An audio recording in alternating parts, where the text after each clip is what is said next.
Welcome to the Legals Educare law classes. आज की class में हम डिस्कस करेंगे classes and hierarchy of criminal courts and their competency to pass sentence.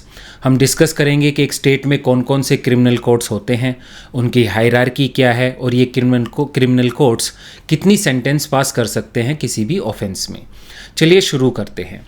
Section 6 of भारतीय नागरिक सुरक्षा संहिता में क्लासेस ऑफ क्रिमिनल कोर्ट्स दिया गया है। सीआरपीसी के भी सेक्शन 6 में क्लासेस ऑफ क्रिमिनल कोर्ट्स दिया गया है। और भारतीय नागरिक सुरक्षा संहिता में एक चेंज किया गया है सेक्शन 6 में कि अब मेट्रोपॉलिटन मैजिस्ट्रेट के प्रोविज़न नहीं है। सीआरपीसी में मेट्रोपॉलिटन मैजिस्ट्रेट्स के प्रोविज़न थे, लेकिन अब भारतीय नागरिक सुरक्षा संहिता में नहीं है। तो चलिए स्टार्ट करते हैं सेक्शन 6। सेक्शन 6 स्टार्ट होता है इन वर्ड्स के साथ, besides the high court. This phrase means there shall be a high court in each and every state. India में जितनी भी स्टेट्स हैं, हर एक स्टेट के लिए एक डेडिकेटेड हाई कोर्ट होगा। For example, for the state of Delhi there is a high court in Delhi. For the state of Rajasthan Jodhpur में हाई कोर्ट है। तो इंडिया में जितनी भी स्टेट्स हैं, हर एक स्टेट के लिए एक डेडिकेटेड हाई कोर्ट है। कुछ स्टेट्स हैं जो एक हाई कोर्ट को शेयर करते हैं, उनका एक ही कॉमन हाई कोर्ट है। For example, for the state of Punjab and Haryana Chandigarh में हाई कोर्ट है। For north eastern states Assam, Nagaland, Meghalaya, Manipur, Tripura, Mizoram and Arunachal Pradesh, उनके लिए एक हाई कोर्ट है जो कि गुवाहाटी में है।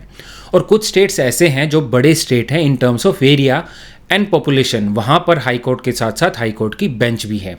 For example, for the state of Uttar Pradesh Allahabad में हाई कोर्ट है और हाई कोर्ट की एक बेंच लखनऊ में है। For the state of Rajasthan high court Jodhpur में है और हाई कोर्ट की एक बेंच जयपुर में भी है। ऐसे और भी स्टेट्स हैं जैसे कि तमिलनाडु, महाराष्ट्र, कर्नाटका, मध्य प्रदेश एट्सेट्रा, वहाँ पर हाई कोर्ट के साथ साथ हाई कोर्ट की बेंच भी है। जो हाई कोर्ट होता है वो हाईएस्ट कोर्ट होता है एक स्टेट के अंदर।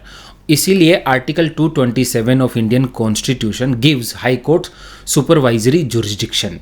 एक स्टेट के अंदर जितने भी कोर्ट्स होते हैं, जितने भी ट्राइब्यूनल्स होते हैं, except courts related to arm forces, ये सभी कोर्ट्स और सभी ट्राइब्यूनल्स के ऊपर हाई कोर्ट का सुपरवाइजरी जुरिस्डिक्शन होता है। हाई कोर्ट को ये सुपरवाइजरी जुरिस्डिक्शन इसलिए दिया गया है क्योंकि ताकि ये जो कोर्ट्स हैं, ट्राइब्यूनल्स हैं, ये अपने जुरिस्डिक्शन में रहकर अपनी पावर को एक्सरसाइज करे, अपने जुरिस्डिक्शन के बियॉन्ड ना जाए। तो हाई कोर्ट 3 सिचुएशन में अपने सुपरवाइजरी जुरिस्डिक्शन को एक्सरसाइज कर सकता है। Number 1, when the subordinate court exercises jurisdiction which it does not have. Meaning, एक सबऑर्डिनेट कोर्ट के पास कोई ऑर्डर पास करने का जुरिस्डिक्शन नहीं था, उसके बाद भी वो उस जुरिस्डिक्शन को अज्यूम कर लेता है और ऑर्डर पास कर देता है। ऐसी सिचुएशन में हाई कोर्ट अपना सुपरवाइजरी जुरिस्डिक्शन एक्सरसाइज कर सकता है। Second situation, where the subordinate court had the jurisdiction but it failed to exercise, meaning subordinate court के पास जुरिस्डिक्शन था एक ऑर्डर पास करने का, उसके बावजूद वो रिफ्यूज़ कर देता है ऑर्डर पास करने से, अपने जुरिस्डिक्शन को एक्सरसाइज नहीं करता है। इस सिचुएशन में भी हाई कोर्ट अपना सुपरवाइजरी जुरिस्डिक्शन एक्सरसाइज कर सकता है।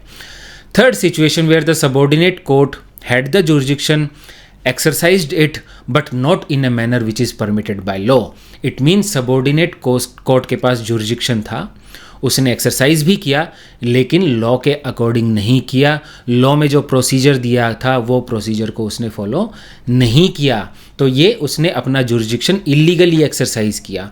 ऐसी सिचुएशन में भी हाई कोर्ट अपना सुपरवाइजरी जुरिस्डिक्शन एक्सरसाइज कर सकता है। अब एक क्वेश्चन अराइज होता है कि क्या सुप्रीम कोर्ट के पास भी सुपरवाइजरी जुरिस्डिक्शन है?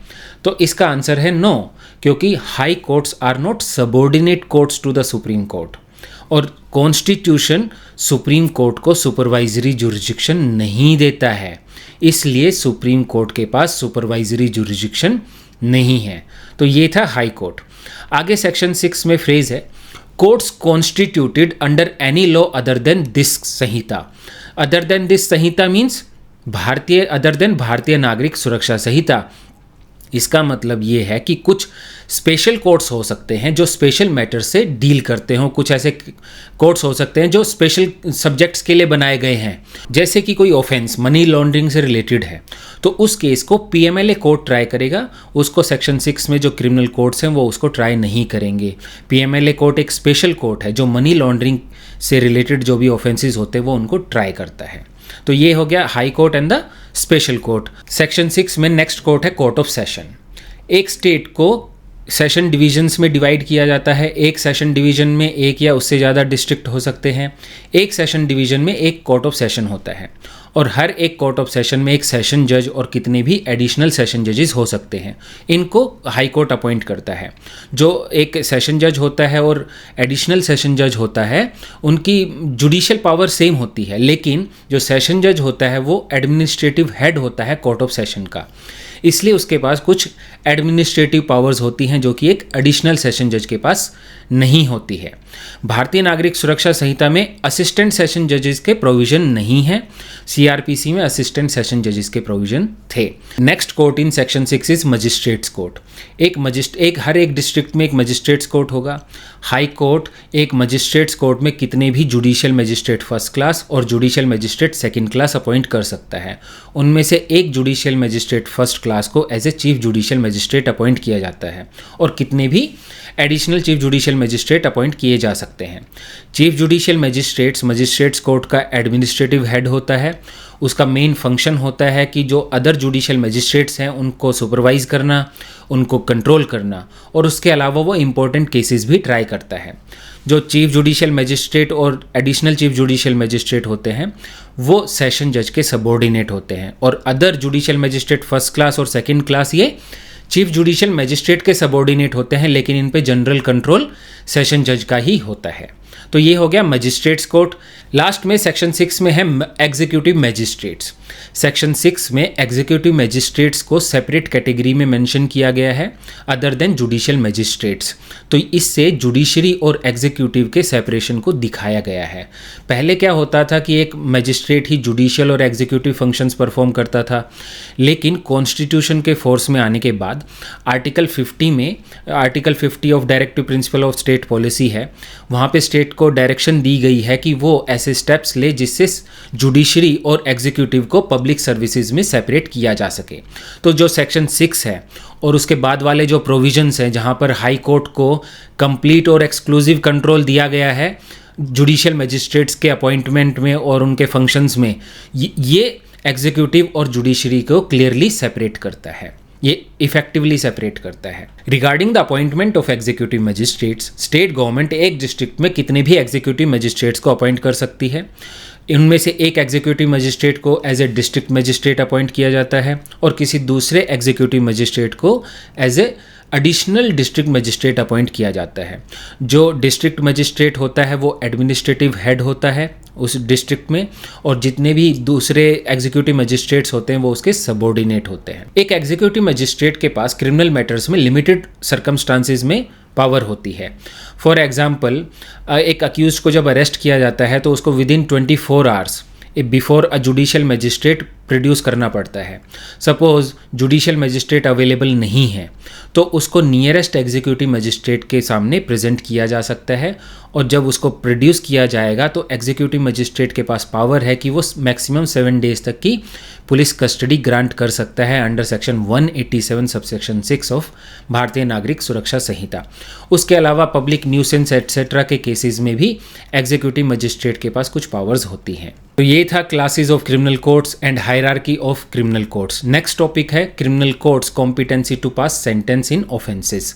हम ये डिस्कस करेंगे कि एक क्रिमिनल कोर्ट कितनी सेंटेंस पास कर सकता है किसी ऑफेंस में। सेक्शन 22 एंड सेक्शन 23 के अंदर क्रिमिनल कोर्ट्स को पावर दी गई है सेंटेंस पास करने की। सेक्शन 22 में high court and court of session की, एंड सेक्शन 23 में chief judicial magistrate first class and judicial magistrate second class की पावर की बात की गई है। सेक्शन 22 से स्टार्ट करते हैं। सेक्शन 22 का सबसेक्शन 1 कहता है कि हाई कोर्ट में pass any sentence authorised by law, मतलब हाई कोर्ट कोई भी सेंटेंस पास कर सकता है, डेथ सेंटेंस पास कर सकता है, लाइफ इंप्रिजनमेंट पास कर सकता है, और एनी टर्म्स ऑफ इंप्रिजनमेंट, उस पर कोई रेस्ट्रिक्शन नहीं है, कोई भी लिमिटेशन नहीं है। सबसेक्शन 2 बात करता है सेशन जज की और एडिशनल सेशन जज की। एक सेशन जज और एडिशनल सेशन जज भी कोई भी सेंटेंस पास कर सकता है, जैसे कि हाई कोर्ट वो डेथ सेंटेंस भी पास कर सकता है, लाइफ इंप्रिजनमेंट भी पास कर सकता है, और any terms of imprisonment. But there is one condition, जब भी सेशन जज और एडिशनल सेशन जज डेथ सेंटेंस पास करता है तो उस डेथ सेंटेंस को तब तक एग्जीक्यूट नहीं किया जा सकता जब तक हाई कोर्ट उसको under section 409 of BNSS confirm ना कर दे। मतलब जब एक सेशन जज डेथ सेंटेंस पास करता है तो उस डेथ सेंटेंस को एग्जीक्यूट नहीं किया जा सकता जब तक हाई कोर्ट उसको कंफर्म ना कर दे। तो ये था सेक्शन 22। नेक्स्ट ही सेक्शन 23। सेक्शन 23 सबसेक्शन 1 बात करता है चीफ जुडिशियल मजिस्ट्रेट की पावर की। As per section 23 clause 1 chief judicial magistrate may pass a sentence maximum 7 years of imprisonment, वो 7 साल तक की सजा दे सकता है। Subsection 2 talks about the judicial magistrate first class. एक judicial magistrate first class maximum 3 साल तक की सजा दे सकता है और 50,000 रुपीज़ तक का फाइन इम्पोज कर सकता है, या फिर दोनों, या फिर कम्युनिटी सर्विस भी दे सकता है। जुडिशियल मजिस्ट्रेट सेकेंड क्लास 1 साल तक की सज़ा दे सकता है और 10,000 रुपीज़ तक का फाइन इम्पोज कर सकता है, और या फिर दोनों कर सकता है, या फिर कम्युनिटी सर्विस भी दे सकता है। Community service as a punishment Bharatiya Nagarik सुरक्षा संहिता में ऐड किया गया है। पहले CRPC में कम्युनिटी सर्विस नहीं था। कम्युनिटी सर्विस को एक्सप्लेन किया गया है एक्सप्लेनेशन में, सेक्शन 23 के एक्सप्लेनेशन में।